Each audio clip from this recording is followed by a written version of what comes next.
Welcome to our tutorial on the Linear Component Pattern tool.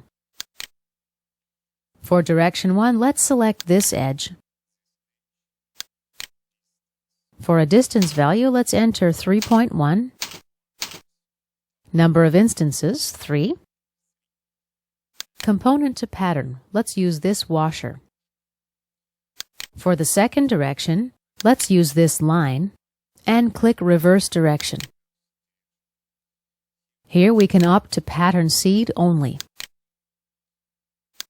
You see only the original component is patterned.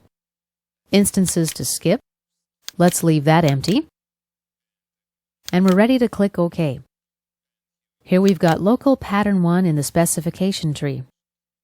When I expand this branch, I see 5 additional washers.